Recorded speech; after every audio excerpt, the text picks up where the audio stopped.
there. Subscribe to my channel. And also press this bell icon.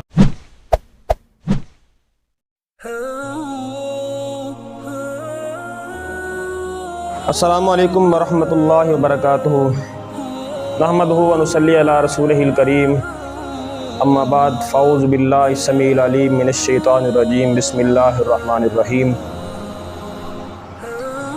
سامعین کرام، اللہ رب العزت نے انسان کو بنایا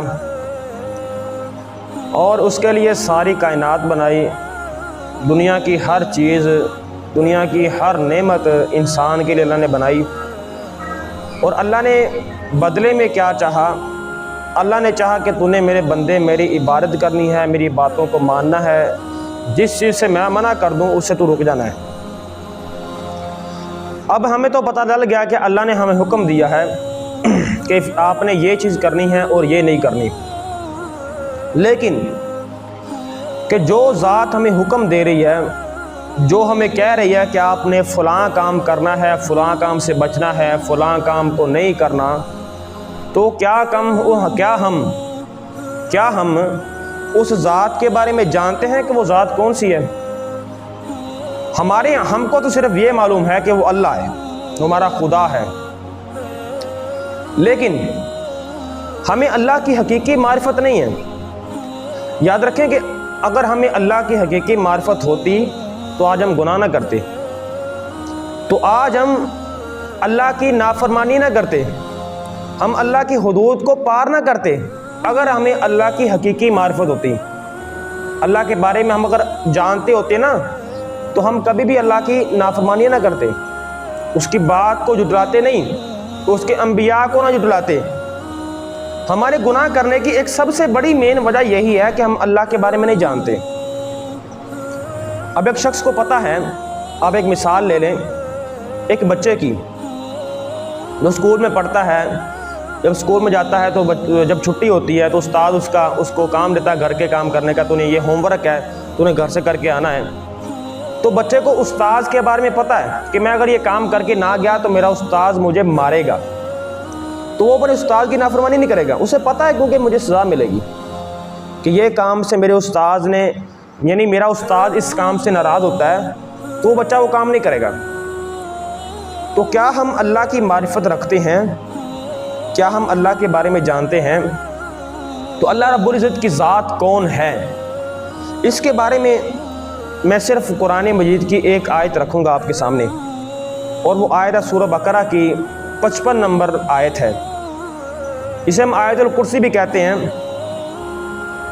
کیا ہے اس میں کہ جو ہم پڑھتے بھی ہیں اکثر ہم لوگوں کو آتی ہے، اس میں کیا بیان ہوا ہے، اس میں کیا احکامات ہیں، اگر ہم نے یہ پڑھے ہوتے نا تو یقین کریں آج ہم اللہ کے علاوہ کسی سے نہ مانگتے، ہم اللہ کے علاوہ کسی کے آگے ہاتھ نہ پھراتے۔ تو آیت الکرسی کو چلے شروع کرتے ہیں۔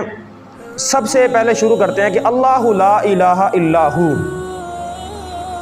اللہ رب العزت نے اس چھوٹے سے جملے میں کیا پیغام دیا کہ اللہ وہ ذات ہے کہ لا الہ، نہیں ہے کوئی معبود برحق، یعنی اللہ کے علاوہ کوئی ایسا رب ہے ہی نہیں جس کی عبادت کی جائے، جس سے مدد مانگی جائے، جس کے سامنے اپنی مشکل کو رکھا جائے، جس سے کوئی چیز مانگی جائے۔ وہ الحی القیوم، وہی زندہ ہے اور زبردست ہے، اس کی حکمرانی زبردست ہے، اس کے تمام معاملات کو ڈیل کرنا زبردست ہے، یعنی اس کے علاوہ کوئی الہ نہیں۔ اب یہ بات ہم سب کو سمجھ آتی ہے۔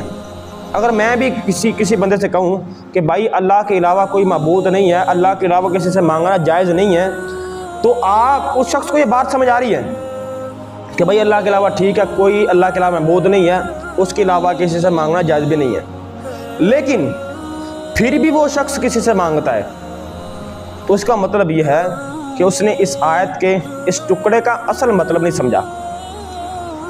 وہ اللہ کے علاوہ کسی سے مانگتا ہے تو اس کا مطلب یہ ہے کہ وہ اللہ کے ساتھ شرک کر رہا ہے۔ تو شرک آپ جانتے ہیں کہ اللہ کو بالکل پسند نہیں ہے، شرک ایسا کبیرہ گناہ ہے جس کی معافی اللہ کے ہاں نہیں ہے۔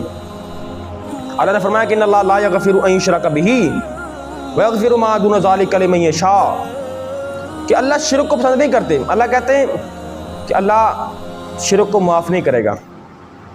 شرک کیونکہ شراکت بہت بری چیز ہے، اور شراکت انسان کو بھی پسند نہیں ہے، تو اللہ کو کیسے پسند ہوگی جو رب العالمین ہے؟ آپ اس کے ساتھ کسی اور کو شریک کر رہے ہیں. یہ کتنا بڑا گناہ ہے اور کتنی بڑی بے وقوفی ہے.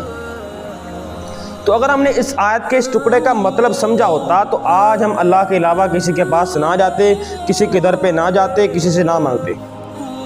لا تاخذہ سینۃ، اللہ کو اونگ نہیں آتی، اللہ کو اونگ نہیں آتی. ولا نوم، اور نیند بھی نہیں آتی.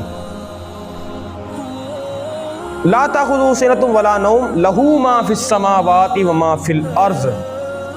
سب سے بڑی بات کہ آسمان اور زمین میں جو کچھ ہے سب اسی کا ہے،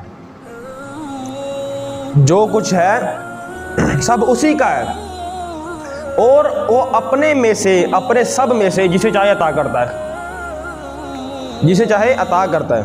واللہ یرزق من یشاء بغیر حساب، کہ وہ اپنے مال میں سے، اپنے سب میں سے، یعنی جو آسمان زمین میں سب کچھ ہے اسی کا ہے، وہ اپنے میں سے جس کو چاہے جتنا مرضی رزق عطا کرے. انسان کو اس کے فیصلے پر سوال اٹھانے کی اجازت بالکل نہیں ہے. تو اس آیت کے ٹکڑے کے اندر ہمیں یہ ایک وارننگ دی گئی ہے کہ دنیا میں جو کچھ بھی ہے تم نے اپنا نہیں سمجھنا. تم نے یہ نہیں سمجھنا کہ میرے پاس اتنی زمین ہے، اتنا رقبہ ہے، یہ گاڑی ہے، یہ بنگلہ ہے، یہ میرا ہے. سامعین کرام، یہ آپ کا نہیں ہے، یہ اس اللہ کے دیا ہوا ہے. اور اللہ کے دیے ہوئے میں سے اللہ نے اگر دیا ہے تو اللہ نے یہ بھی کہا کہ میرے دیے میں سے میری راہ میں خرچ کرو. انفقوا مما رزقناکم، اللہ فرماتے ہیں کہ جو ہم نے تم کو دیا ہے تم اس میں سے ہماری راہ میں خرچ کرو. تو یہ بات یاد رکھیں کہ جس مال کی وجہ سے کلا ان الانسان لیطغی اور رہا استغنا، کہ اللہ کہتا ہے کہ بندہ کیا کرتا ہے؟ سرکشی کرتا ہے، بندہ تکبر کرتا ہے. کس وجہ سے؟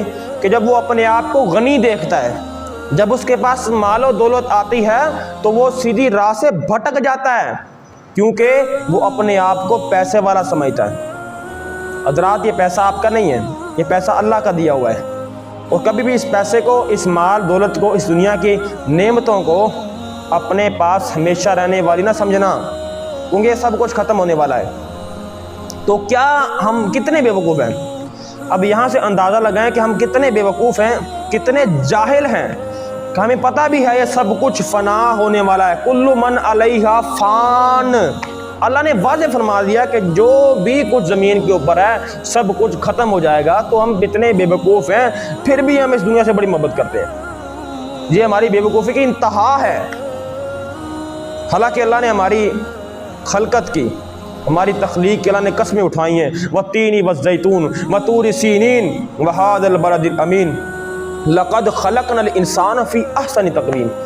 اللہ فرماتے ہیں کہ ہم نے انسان کی بہت اچھی بناوٹ بنائی ہے، اس کو تمام مخلوقوں پر ممتاز کیا ہے، اس کو اتنی سمجھ بوجھ دی ہے. تو ہم سمجھ بوجھ کے باوجود بھی اتنے بے وقوف ہیں کہ ہمیں پتہ ہی نہیں ہے کہ دنیا میں ہم نے ہمیشہ رہنا ہے کہ نہیں رہنا. لہو ما فی السماوات وما فی الارض من ذا الذی یشفع عندہ الا باذنہ. من ذا الذی، کون سی وہ ذات ہے، کون وہ شخص ہے، یشفع عندہ، جو اس کے ہاں کسی کی سفارش کرے. کس میں اتنی ہمت ہے؟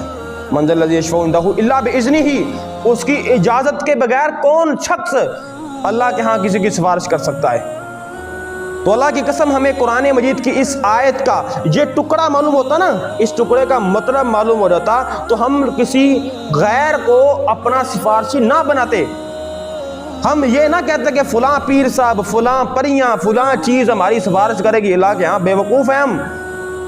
اللہ نے صاف کہہ دیا کہ کس کی جرت ہے اللہ کے ہاں سفارش کرے کسی کی. حضرات، ان کو تو اپنے اعمال میں گرے ہوں گے یہ لوگ جن کو ہم اپنا سفارشی کہتے ہیں نا. ہم نہیں جانتے کہ وہ اپنا حساب دے سکتے کہ نہیں دے سکتے. ہمیں یہ معلوم ہی نہیں ہے کہ وہ اپنے آپ میں کتنے اچھے ہیں. ہمیں یہ معلوم ہی نہیں ہے کہ وہ جنت میں جائیں گے، جنت میں جائیں گے. کتنے بے وقوف ہیں. اللہ فرماتے ہیں قرآن میں کہ وَلَوْ تَرَىٰ إِذ الظَّالِمُونَ مَوْقُوفُونَ عِندَ